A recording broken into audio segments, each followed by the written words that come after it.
The night sky was illuminated by bursts of golden photons, their explosion echoing around the provocative palace. Inside enormous corridors, moonlit and resonant, the clicking of footsteps spread, accompanied by whispers of people admiring someone's golden hair. The owner of these luxurious locks heard they were speaking about her. Without hesitation, she turned toward the voices. A girl with a snow-white face, bright sky-blue eyes, and a magnificent ball gown. The couple discussing the lady began covering their faces in astonishment. This girl, who seemed to have stepped from books about otherworldly beauties, was named Rosentine Arzen. She addressed the pair, asking, "What's wrong with them?" She asked not to be spoken to in the palace. Her interlocutors reacted furiously, indignantly shouting that they were, in fact, from the imperial family. Was this lady unaware of etiquette? And from the daughter of Togo Arjen, they hadn't expected much anyway.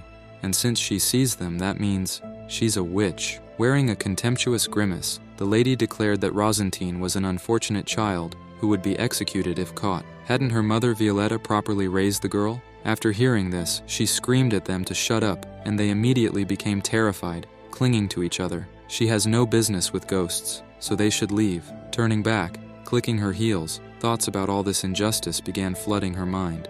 Yeah, she knows everything so well that it makes her sick. In this country, magic is forbidden. This story begins with the founding of the Kartazen Empire, which united the Akrana continent and dominated alone for almost 1,000 years. Even on this abundant land, known as the Golden Empire, there were turbulent times, plague, abnormal climate, severe droughts, downpours, tsunamis. All these disasters occurred only on imperial lands. The empire was cursed. Countless people died without reason, sparking popular unrest. Then appeared the maritime kingdom of Bishutian. Under the pretext of improving public opinion, they propagated revolution. Bishutian's intentions were extremely simple. With Kartazen's disappearance, leadership over the Akrana continent would naturally fall into their hands. But when a spark of unrest arose over the continent, dying from natural disasters and disease, the catastrophe suddenly stopped without visible cause. Thereafter, the emperor addressed the people, saying these disasters were orchestrated by descendants of spellcasters who had opposed them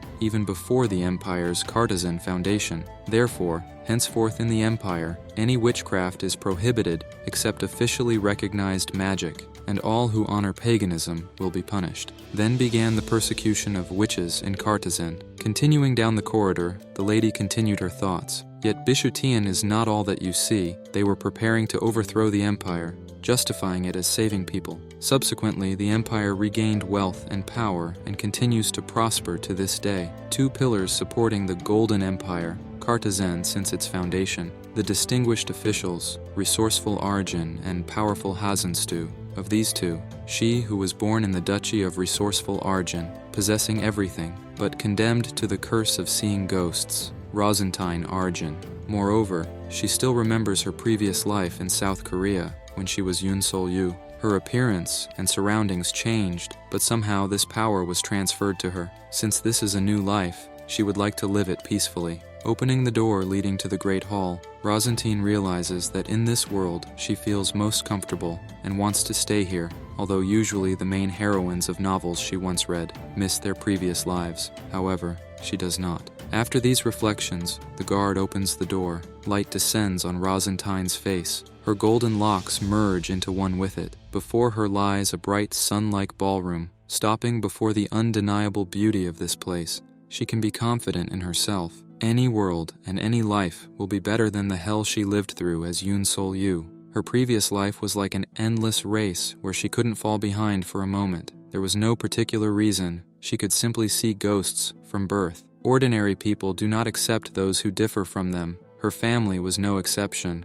With help from relatives who left the girl with them, Yoon managed to study until middle school. Teachers provoked her to say she hated her parents, but she stubbornly said no, explaining that her mother found it difficult to raise her alone, especially since but at this point no one listened to her. Previously she had hoped that she might receive at least a little understanding. Naturally, the result was far from the best. And so, after several failures, she gradually began to understand. Sitting in class, she heard her classmates discussing her. One insisted she was strange, and hadn't everyone heard what she was saying? Another continued, she sees ghosts and even talks to them. Wasn't this a lie? They continued, Maybe she wants to attract attention. Yesterday, she told one of them she was worried for him, and he should be careful on his way home. Damn, how gloomy she was. This stuck in her memory. She saw all the contemptuous glances directed at her. Wounds grew more numerous. In this endless race, she constantly fell. These wounds festered and ached, and her emotionless gaze betrayed everything about the girl. But she never cried. There was no one,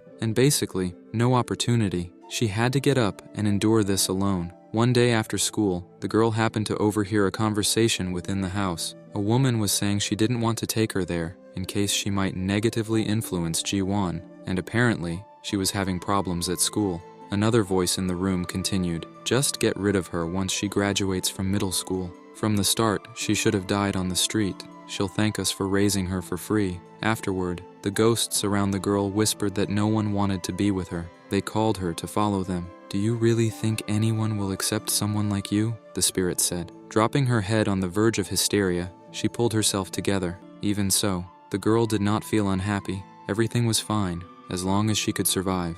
Moving forward persistently, she understood that enduring and protecting herself was possible through her own strength. Survival was her only revenge against fate. But one December, when the girl was in her 20s, a meaningless and empty end caught up with her. Headlights filled her final moments, but in the moment of death, the girl realized something. Until now, she had not understood how exhausted she was by everything. With the fallen phone, the need to run endlessly fell. So she thought and could not believe. When suddenly, opening her eyes, she saw an unfamiliar ceiling. Warm, midday rays enveloped her. The smell of a lushly flowering young green garden, a flowing transparent stream. The girl saw a sky blazing with colors before her. Was this another chance given by God? Behind Rose stood a young couple holding a newborn child, looking in her direction and calling her to them, for she so wanted to see her. The heroine stood with loose hair, gazing with her bright blue eyes. "This is your younger sister, Court," they said.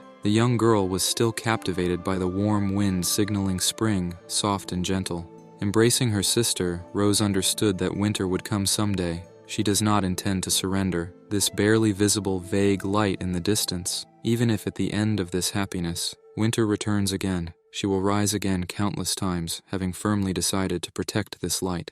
Thoughts of the past subsided. Rose stood again in the hall, welcomed as the junior Duke of Arzen. In the blinding light, more details of the lady's beauty could be discerned. A blue pendant on her bust, a beautiful neck, and an ideal figure. But right now, that's not important at all. The trumpet festival is taking place in the palace. To the living aristocrats, the dead are mixed in. At first glance, they are indistinguishable from the living, but one can intuitively understand. In this situation, the girl needs to be especially careful. Her behavior might catch people's attention. If someone sees Rose talking to ghosts, scandalous rumors will spread, and her family might be in danger. It would be better if this only concerns her, and she definitely understands that she must not allow the worst outcome under any circumstances. By the way, that door reminded the girl of something unpleasant.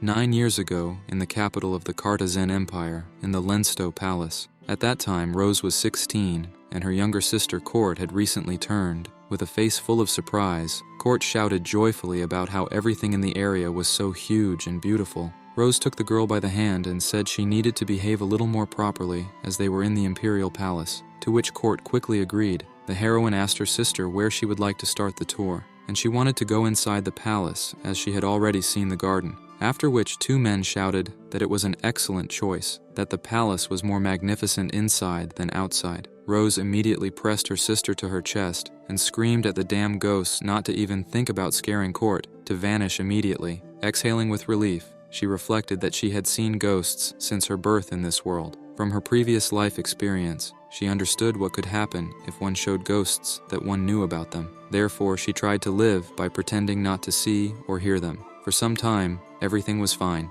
but this lasted until she turned 9. Then her mother lost consciousness, and on the day when Rose came to the imperial palace with her father, she saw so many ghosts for the first time, all of them chatting about her mother's illness. They discussed everything happening, how everyone had heard about Duchess Arzen, who had fallen seriously ill after giving birth to her second daughter and was fighting the disease for an entire year. One of the spirits smiled sarcastically and said that her time would soon come. At best, she would last 6 months. Despair that would kill her was in the heroine's eyes. tears welling up. She thought it would be better if she pretended not to hear these words. The conversation and the ghost's murmur suddenly became absolute silence. The eyes of the dead were all turned toward Rose. They all became frightening, as if thirsting for blood. The spirits realized that this child could see them. Then the ghosts began to talk to her. If she had known there would be so many in the imperial palace, she would not have taken a single step there. Interrupting her thoughts, Court asked her to go look at the ballroom. Rose said that soon her little sister would appear there in a beautiful ball gown.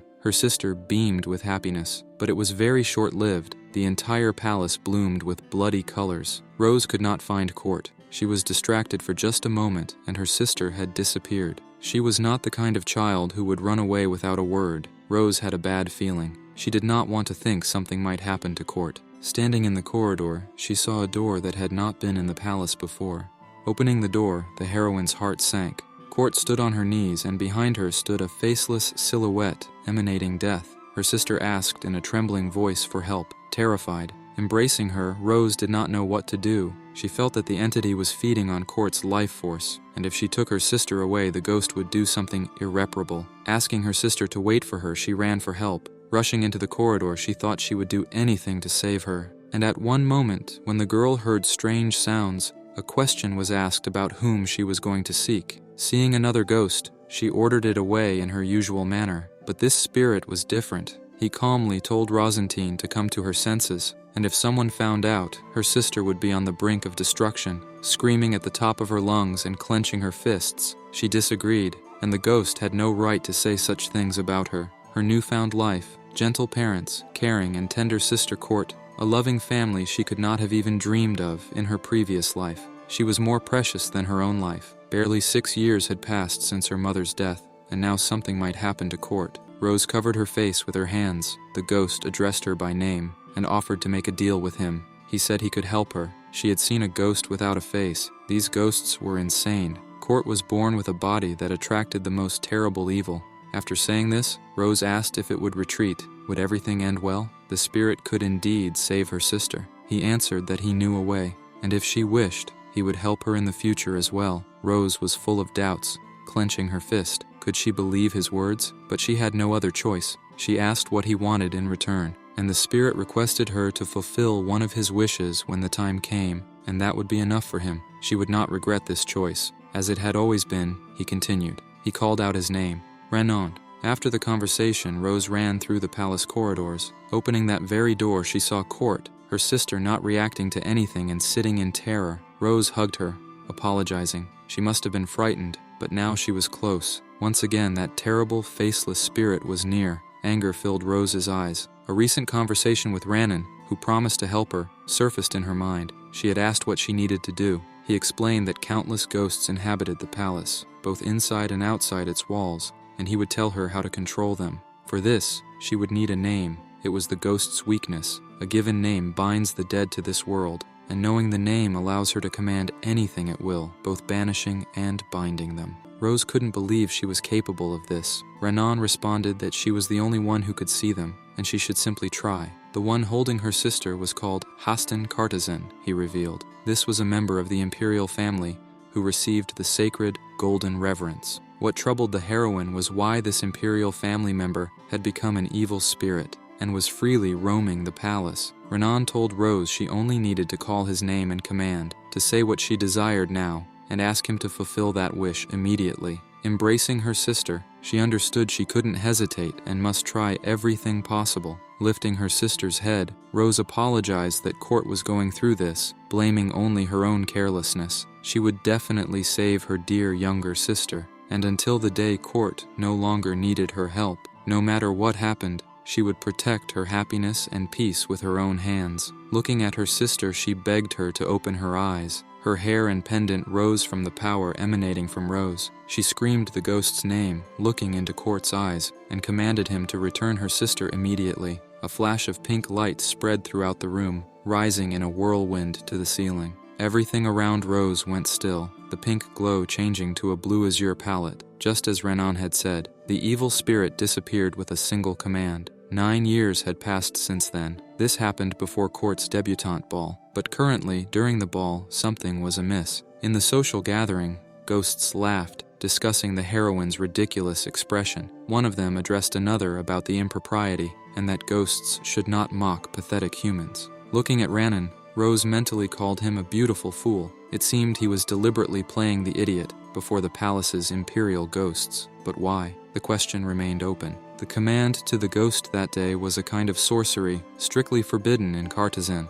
After that day, she never brought court to the imperial palace again and postponed the debutante ball as long as possible until she could prepare countermeasures to prevent a repeat of that story. But one thing still troubled her. She knew the names of all who had died in this place, but something was definitely unusual in the palace. It was a striking contradiction. An imperial family member reduced to an evil spirit, despite receiving the divine and golden blessing. Rose then lowered her head, exhaling. She didn't know all the details, but it seemed like fate, and she needed a ghost to protect court who wanted to live quietly and peacefully. Now those hopes seemed a mistake. In the midst of her musings, the door to the ballroom creaked open. This caught Rose's attention. With his steps announced, he was the second moon of Kartazen, His Highness Prince Charteris. This statuesque man was so beautiful one couldn't look away, his eyes like a magnificent purple cosmic glow, matching the color of his hair, wearing an intricate lace shirt, over which was a burgundy mantle.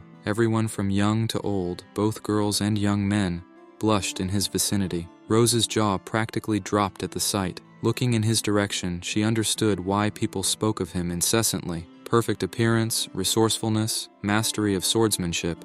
He was exceptional in everything, without exception. Rumors said even bad luck avoided him, though in the distant past, the heroine had once been involved with him. She was relieved that she would no longer have to interact with the imperial family.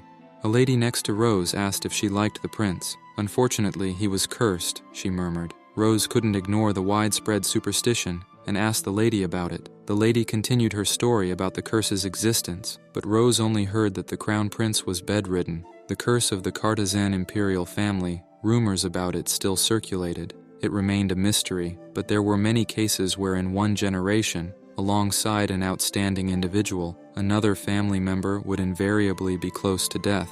Lifting her head, Rose didn't entirely disbelieve it. Strange things happen in the world, especially since Crown Prince Esvar had indeed withdrawn from public life due to declining health. Esvar and Charteris were brothers whose bond was so strong that the typical family struggle for inheritance became impossible. On the day the invincible knight Charteris became the royal guard commander, he officially declared he had no claims to the imperial throne. In their perfectly harmonious relationship, an unexpected deterioration of Esvar's health a year ago caused a rift. Rumors began to spread. It's the curse of the imperial family. The second prince's outstanding innate qualities have consumed the crown prince. Aristocrats started massively shifting to the second prince's faction, talking about how, as guard commander, he was accumulating influence to restrain the crown prince. These uncontrollable aristocratic gossip began around that time, and ultimately, the prince left his knight commander position. Pondering in her mind, Rose couldn't understand what the crown prince was thinking. A lady interrupted her thoughts. A spirit told her she would regret not listening. That prince will soon die. These words pierced the heroine's mind like a bullet. She immediately turned to the spirit. The ghost bloomed into a smile, reveling in how the heroine had perked up her ears. There was poison in the prince's glass, the spirit revealed. Someone was planning to replace the second prince's glass? Rose froze, understanding that only she could help the prince. Abruptly moving away from the ghost to another hall, she found Rannon and called him, asking if the ghost was telling the truth. He told her to ask herself, whispering in her ear, "Feudal Balabal," then shouting in anger, "Gertrude, that was the spirit's name." The ghost was greatly confused, smiling awkwardly. Rose asked if her words were true or if she was just joking. Gertrude didn't take the heroine's temperament too seriously, but clarified that she had witnessed two people secretly conversing by the clock tower, a suspicious man and a maid. At first, she thought they had a forbidden relationship and were meeting secretly, but their conversations were not about love at all. The man asked the maid to replace the glass of the second prince, saying if she followed his instructions unquestioningly, there would be no problems. She was about to say something, but the man threateningly interrupted her, saying she didn't need to know anything more, if her life was dear to her.